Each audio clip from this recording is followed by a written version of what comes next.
ഇവിടെ നിന്നോളൂ, ഞാൻ അന്വേഷിച്ചിട്ട് വരാം.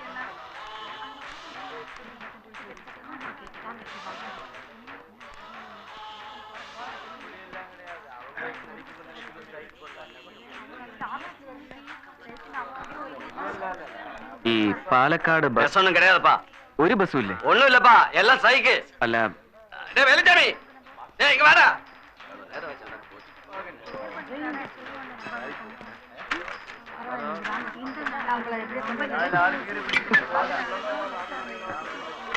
അത്ര എളുപ്പമൊന്നും നമ്മൾ രക്ഷപ്പെടില്ല. ബസ്സുകാര് പണിമുടക്കില്ല. ആ, ഒരു ബസ്സും എങ്ങോട്ടും പോണില്ലാന്ന്. ജീവനക്കാര് അവരുടെ ഗ്രേറ്റ് ഗ്രാൻഡ് ഫാദേഴ്സിന്റെ പിണ്ണവടി യന്ത്രത്തിന് പോണു അത്രേ. അപ്പൊ ഇനി എന്താ ചെയ്യാ? ഇനിയിപ്പോ എന്തും ചെയ്യാം. വാ. അയ്യോ,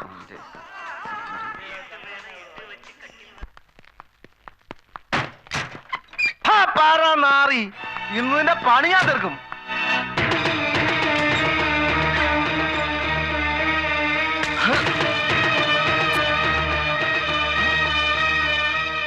എവറാ എടാ, മര്യാദക്ക് എന്റെ കണ്ണുമെട്ടത്ത് വരുന്നത് നിനക്ക് നല്ലതല്ല. ലിവർ ഒന്ന് താഴെ.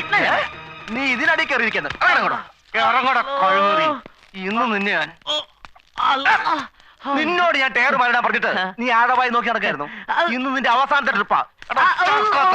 അല്ല കൊല്ലല്ലേ, ഞാൻ ചത്താ പിന്നെ നിങ്ങക്ക് ലോങ് പോവാൻ ആരാ ഉണ്ടാവുക? അതെങ്കിലും ആലോചിച്ച്. നിന്നെ എന്നാ വേണ്ടെന്ന് എനിക്കറിയോ. Hello hello. അല്ല അല്ലാ വിശേട്ടേ, ജോസേട്ടാ നമ്മളെ അപ്പേട്ടൻ പറഞ്ഞ ആളാ. നിങ്ങള് നല്ല പണിയാ കാണിച്ചേ ജോസേട്ടാ. ഓഹോ, ഇതാണോ പാർട്ടി? ആ അതെ. അല്ല നിങ്ങക്കെന്താ ഇവിടെ പരിപാടി? ബസ് സമരത്തിന്റെ കാര്യം ഇപ്പോഴാ അറിഞ്ഞത്. എന്നാ നമ്മളെ കൂടെ പോരി. അല്ലേ ജോസേട്ടാ? ആ, ഇവിടെ വെച്ച് കാണാനും ഒരുമിച്ച് പോകാനും ആയിരിക്കും വിധി അല്ലേ? അതെ അതെ.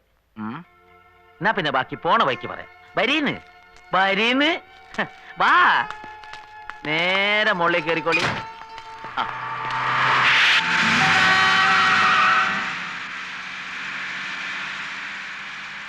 അന്ന് ഗൗരിയും കൊണ്ട് പട്ടേലിന്റെ താവളത്തിൽ നിന്ന് രക്ഷപ്പെടാൻ തീരുമാനിച്ചപ്പോ ജീവൻ പണയം വെച്ചുള്ള കളിയാണതെന്ന് എനിക്കറിയാമായിരുന്നു. പക്ഷേ എനിക്ക് പകരം പാവം അപ്പുവിന് ബലിയാടാകേണ്ടി വന്നു. നെഞ്ചിൽ കത്തിയിറങ്ങുമ്പോ അവൻ വിളിച്ച് പറയുകയായിരുന്നു, എത്രയും വേഗം രക്ഷപ്പെട്ടോളൂന്ന്. അച്ഛനെ, ഈ കളിയിൽ ദാ ഈ നിമിഷം തൊട്ട് ഞാൻ എന്റെ ജീവൻ കൂടെ വെക്കുക. നിങ്ങൾ ഒറ്റയ്ക്കല്ല. ഇനിയുള്ള വഴിയിൽ എന്തു വന്നാലും നമ്മൾ ഒരുമിച്ച് നേരിടും. ചത്തു വീഴുന്നതിന് മുമ്പ് കഴിയാവുന്നതിന്റെ ഒക്കെ പണ്ട കുത്തി ഞാൻ പുറത്തിടും.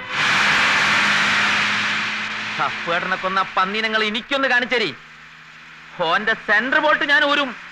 ചുമ്മാ ചളവള വർത്താനം വിളിച്ചു പറഞ്ഞ് അവസാനം വാലും ചുരുട്ടി ഓടിയാണ്ടല്ലോ, എന്റെ കൈയറപ്പ് തീർക്കുന്നതിന്റെ പള്ളക്കായിരിക്കും.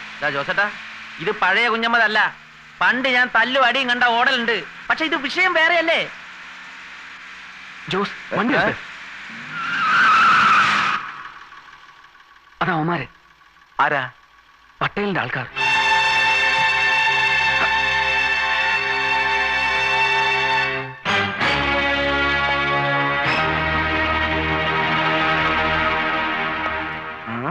അപ്പൊ നേരെ കൊണ്ട് കേറ്റല്ലേ? വേണ്ട, ആപത്തെ വിളിച്ചു വരുത്തണ്ട. അത് ബുദ്ധിയാവില്ല. ജോസേട്ടാ, നിങ്ങളൊന്ന് റിവേഴ്സ് എടുത്തോളി. ആ അമുക്കളെടുത്ത് ചിലപ്പോ തോക്കുണ്ടാവും. ആ, വഴിയുണ്ടാക്കാം. നിങ്ങൾ അങ്ങോട്ട് ഇറങ്ങിക്കേ.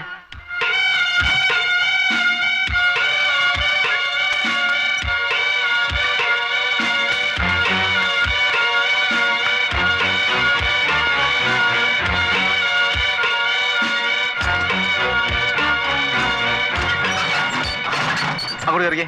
ആ, കേറ്. വാ, കേറ് കൊച്ചേ. ആ, പേടിക്കണമെന്ന്. വാ, ആ കേറ്.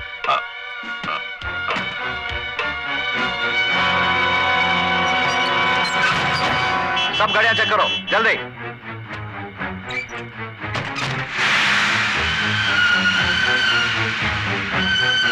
അവനെ വിട്ടോ. ആ, നിർത്ത് നിർത്ത് നിർത്ത് നിർത്ത. പുറത്ത് ഇറങ്ങാൻ. ഇറങ്ങാൻ എന്നാ കോപ്പേ, ദാദാ പീസ് വേണ്ട കേട്ടോ. ആ സൈസ് എടുക്കുക. നിർത്ത്. കയറി നോക്കണം. മാറണോ? എന്തേ ചെക്ക് എങ്ങനെ മനസ്സിലായില്ല? ഓട്ടറാ കുഞ്ഞാമതേ, പിള്ളേരുടെ ആഗ്രഹല്ലേ. ആ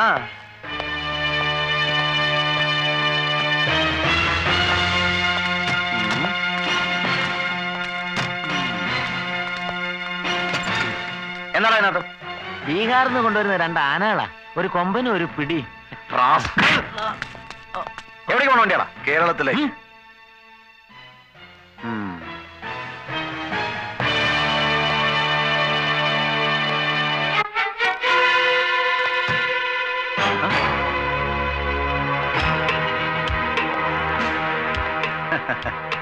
മാറടാ മാറടാ. എന്താടാ ഇത്? എന്താടാ ഇത്? തുണിയാ, പാർസൽ കേരളത്തിലേക്ക്. ഡോർ തുറക്കടാ. എന്നാത്തിനാ? തുറക്കടാ, തുറക്കാനാ പറഞ്ഞത്. തുറക്കടാ. ഈ എടുക്കട്ടെ.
ഇങ്ങോട്ട് ഇറങ്ങി. എന്താ? മുന്നിൽ ചെക്ക് പോസ്റ്റാ. അവിടെ ചെല്ലുമ്പോ ഡോർ തുറക്കാതിരിക്കാൻ പറ്റില്ല. ഇറങ്ങി ഓടിക്കൂ. ചെക്ക് പോസ്റ്റ് കഴിയുന്ന വളവ് ഞാൻ കാത്തു നിൽക്കാം. പെട്ടെന്ന്.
വേഗം കേറിക്കോ.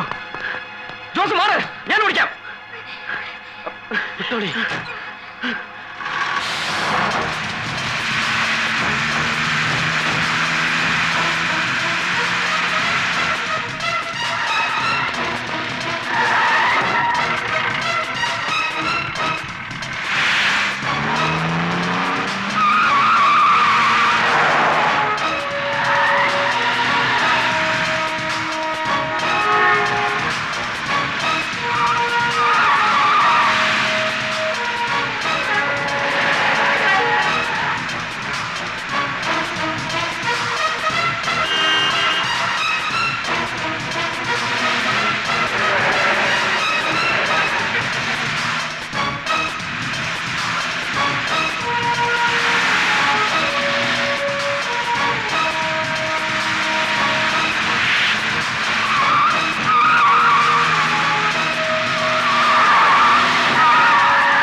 പാർസൽ ലോറിയാണ്. മിക്കവാറും അവൻ കിടന്ന ലോറി തന്നെയാവും. சரி விடு, அவர் ரொம்ப தூரம் போயிருக்க முடியாது. போலாம். വിടറാ.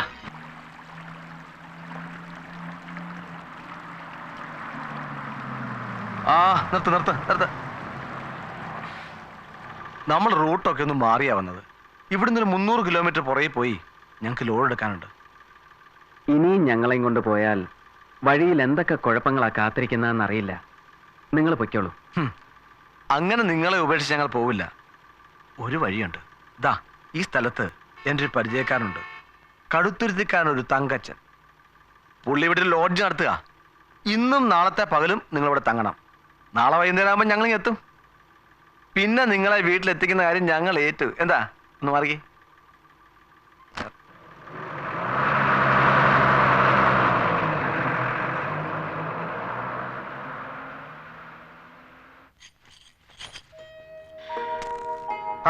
ഇരുന്നാട്ടെ സാറേ, ഇരിക്കും. നിങ്ങളെ പോലുള്ളവർക്കൊന്നും കഴിയാൻ തക്ക സ്റ്റാൻഡേർഡ് ഇതിനില്ല കേട്ടോ. ദേ, ഞങ്ങൾ ഈ തറ പാർട്ടീസിനെ ഉദ്ദേശിച്ച് നടത്തുന്നതാ. ഒരു രാത്രി മനസമാധാനത്തോടെ കഴിയാൻ ഒരിടം, അത്രേ വേണ്ടൂ. അതിനത് ധാരാളം. ആ പിന്നെ കേട്ടോ സാറേ, ഞാൻ കുറെ കാലം ബാംഗ്ലൂരിലുണ്ടായിരുന്നു. ഈ റെഡ്ഡിയുടെ കൂടെയുള്ള നായരുണ്ടല്ലോ, അയാളെ അവിടെ വെച്ച എനിക്കറിയാം. ആള് ചങ്ങനാശ്ശേരിക്കാരനാ. തല്ലിപ്പൊളി എന്ന് പറഞ്ഞ 6 തല്ലിപ്പൊളി. അയാളുടെ കയ്യിൽ നിന്നൊക്കെ ചാടി പോന്നതെന്ന് പറഞ്ഞു കേട്ടപ്പം സമ്മതിച്ചു കേട്ടോ സാറേ. നടന്ന കാര്യങ്ങളെ കുറിച്ചെല്ലാം പറഞ്ഞ് തങ്കച്ചനെ ഭയപ്പെടുത്തണ്ടെന്ന് ഞാൻ ജോസിനോട് പറഞ്ഞിരുന്നു. അയ്യോ, എന്തോന്ന് ഭയം സാറേ. കാര്യങ്ങളുടെ കിടപ്പ് മനസ്സിലായതുകൊണ്ട് എനിക്കൊന്ന് കരുതിയിരിക്കാലോ. ദേ, ഇവിടെ നമ്മൾ കൈഞ്ഞൊടിച്ചാൽ പറന്നു വരുന്ന പിള്ളേരാ, അപ്പാവികളാ. പിന്നെ മീശയുടെ തുമ്പ് പിരിച്ചു കാട്ടി എല്ലാത്തിനും ഒന്ന് വിറപ്പിച്ച് നിർത്തിയിരിക്കല്ലേ. ആ, ഞാൻ ഇനി ലാത്തി അടിച്ചെന്നാ ശരിയാകില്ല. സാറ് സിസ്റ്റർ ഒന്ന് റെസ്റ്റ് എടുത്താട്ടെ. ആ പിന്നൊരു കാര്യം, നമ്മുടെ പുള്ളിക്കാരി അങ്ങ് നാട്ടിൽ പോയിരിക്കുക. 4ാമത്തേത് റിലീസ് ചെയ്യാൻ. അല്ലായിരുന്ന വല്ല മിണ്ടിയും പറഞ്ഞ് എന്റെ വീട്ടിൽ തന്നെ കൂടാമായിരുന്നു. അപ്പോ ശകലം കഴിഞ്ഞ് ഞാൻ ഇങ്ങോട്ട് വരാം. വരട്ടെ പെങ്ങളെ.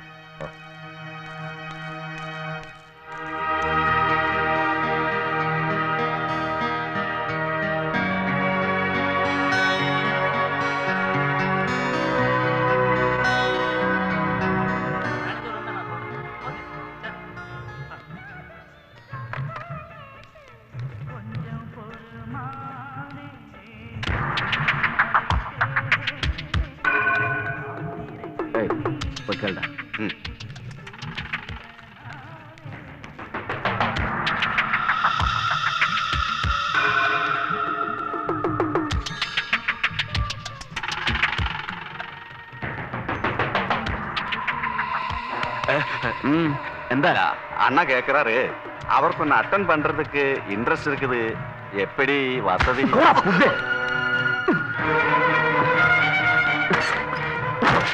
Bloody bugger.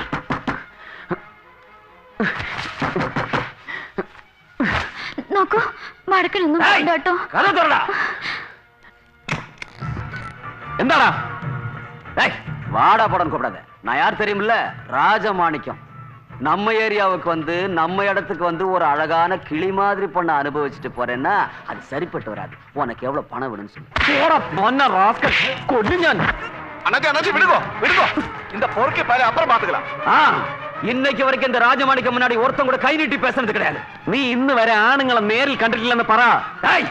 விபச்சார குற்றத்துக்காக ஒன்னையும் அந்த பொண்ணையும் போலீஸ்ல மாட்டி கொடுக்கறன பாரு. நான் தான் சொல்றேன், ராஜமாணிக்கம். രാജമാണിക്കം നിന്റെ തേങ്ങ പോടാ പുല്ലേ. என்னங்க